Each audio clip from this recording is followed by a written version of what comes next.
पिछले क्लास में हमने क्वांटम संख्याओं के बारे में पढ़ा था। देखिए फिर से एक बार देख लेते हैं। मुख्य क्वांटम संख्या, द्विगंशी क्वांटम संख्या, चुंबकीय क्वांटम संख्या और स्पिन क्वांटम संख्या, ये क्वांटम संख्याओं के प्रकार हैं। तो उसमें पहला है मुख्य क्वांटम संख्या। देखिए ये मुख्य क्वांटम संख्या होता क्या है, हम पहले इसे यन से प्रदर्शित करते हैं। ये क्वांटम संख्या जो होता है वो इलेक्ट्रॉनों की मुख्य ऊर्जा स्तर को बताती है। इसके इलेक्ट्रॉनों की ऊर्जा उसके यन के मान पर निर्भर करती है। यन का मान इलेक्ट्रॉन कोश के आकार को निर्धारित करता है। यन का मान शून्य को छोड़कर 1 से अनंत तक हो सकता है। जैसे यन बराबर 1 हो सकता है, 2 हो सकता है, 3 हो सकता है, 4 हो सकता है, ऐसे एज सो ऑन। यन बराबर 1 को हम कहेंगे के कोश, यन बराबर 2 को हम कहेंगे यल कोश, यन बराबर 3 को कहेंगे हम यम कोश और यन बराबर 4 को हम कहेंगे यन कोश। यानी कि ये जो मुख्य क्वांटम संख्या है ये हमारे कोश यानी सेल का निर्धारण करता है। सेल मतलब कोश, यानी कोश का निर्धारण करता है। धीरे धीरे आप पढ़ते जाएंगे तो आपका सारा डाउट्स क्लियर होता जाएगा, बट डेली आपको थोड़ा थोड़ा ध्यान से उसको देखकर समझना होगा। चलिए नेक्स्ट देखते हैं द्विगंशी क्वांटम संख्या। अब ये द्विगंशी क्वांटम संख्या क्या होता है इसको समझते हैं। इसे हम यल से प्रदर्शित करते हैं। यह उपकोष बताती है, यानी उपकोषों का निर्धारण करती है कि इलेक्ट्रॉन किस उपकोष में है। पहले तो किस कोष में है उसे मुख्य क्वांटम संख्या ने बताया, अब कोष के किस उपकोष में है यानी सबसेल में है, ये द्विगंशी क्वांटम संख्या बताएगा। किसी यन के लिए यल का मान होता क्या है, 0 से n-1 तक। यानी अगर यन बराबर 1 है तो यल बराबर क्या होगा, 0 से n-1 यानी 1-1 यानी 0 से 0 तक, यानी 0 से 0 तक का मतलब क्या हुआ 0। यानी यन बराबर अगर 1 है तो यल बराबर क्या होगा 0 यानी 0। इसी तरह देखिए यन बराबर अगर 2 है तो यल का मान क्या होगा, यल बराबर 0 से 1 तक, यानी 0 और 1 ये 2 गिनती होगी यल का मान। इसी तरह से यन बराबर 3 अगर है तो यल का मान क्या हो जाएगा 0 1 2। अगर यन बराबर 4 है तो 0 का मान हो जाएगा 0 1 2 3। इस तरह से यन बराबर 4 के लिए यल बराबर 0 1 2 3।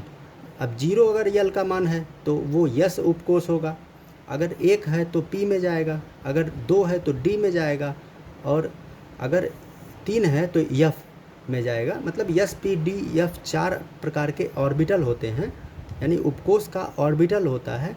यल का मान उपकोष के ऑर्बिटल की आकृति को निर्धारित करता है। यल का मान जो है ये उपकोष के ऑर्बिटल की आकृति को निर्धारित करता है। अब तीसरा देखिए चुंबकीय क्वांटम संख्या। चुंबकीय क्वांटम संख्या क्या होती है, इसे यम से प्रदर्शित करते हैं। ये उपकोष यानी उप ऊर्जा स्तर के ऑर्बिटलों को प्रदर्शित करती है। यम का मान द्विगंशी क्वांटम संख्या यल के मान पर निर्भर करता है। यानी अगर आप कोई द्विगंशी क्वांटम संख्या का समझ नहीं है तो आप चुंबकीय क्वांटम संख्या की वैल्यू नहीं निकाल पाएंगे। किसी भी यल के लिए यम का मान -L से +L तक होता है, -L से +L तक होता है। जैसे अगर मान लीजिए यल बराबर 1 है तो यल बराबर 1 है तो यम बराबर -L से +L तक, यानी -1 से +1 तक। -1 से +1 तक का मतलब क्या हुआ, मैथ में बताया गया होगा कि -1 से +1 के बीच में एक 0 भी आता है तो -1 0 और +1 हो जाएगा।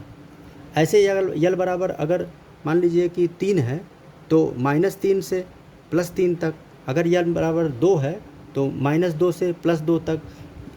इस तरह से यम का मान स्पेस में ऑर्बिटल के अभिविन्यास को निर्धारित करता है, अभिविन्यास को निर्धारित करता है।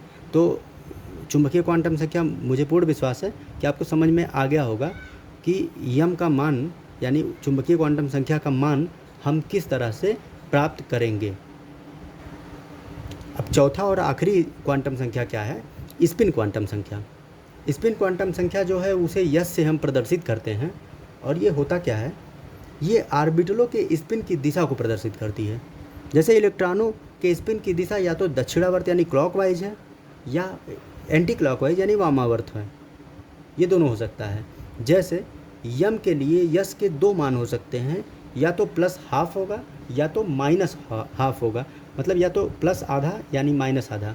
मतलब ये देखिए, ये आपको दिख रहे हैं, एक लेफ़्ट साइड में ये बना हुआ है, ये राइट साइड में। एक अगर ऑर्बिटल है तो इसके अंदर 2 इलेक्ट्रॉन रह सकते हैं और दोनों में एक इलेक्ट्रॉन इस तरह से आप नोटेट करेंगे और इसको दूसरा इलेक्ट्रॉन को इस तरह से नोटेशन देंगे। ये इलेक्ट्रॉन के प्लस को बताएगा और ये इलेक्ट्रॉन के माइनस हाफ को बताएगा। ठीक है, अब मुझे लगता है कि ये चारों क्वांटम संख्या को आप अच्छे से समझ गए होंगे। इसके न्यूमेरिकल्स पर हम अगले वीडियो में करेंगे। धन्यवाद।